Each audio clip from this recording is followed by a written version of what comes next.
Ayon sa Pag-asa, patuloy pa rin po ang pag-iral ng easterlies o mainit na hangin na nagmumula sa dagat Pasipiko at nakakaapekto ngayon sa eastern section ng ating bansa.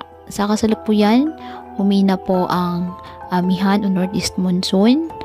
Samantala, sa mga susunod na araw, inaasahan muli ang panibagong bugso ng nasabing weather system na kung saan magdadala muli ng malamig na panahon na may minsang mga pag-ulan sa ilang bahagi ng ating bansa.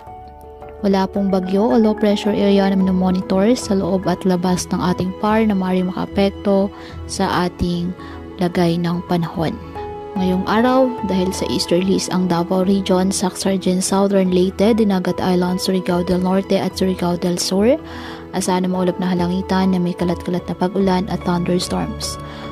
Apektado pa rin naman po ng amihan ang Batanes.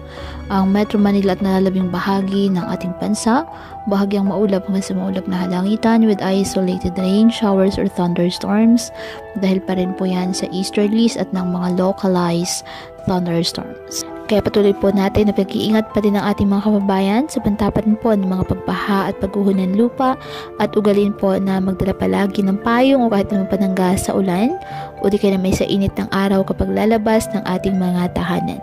At yan po muna ang update sa lagay ng panahon ngayong araw. Muli, patuloy po tayo na mag-ingat at palaging tandaan, God loves you. Stay safe and God bless.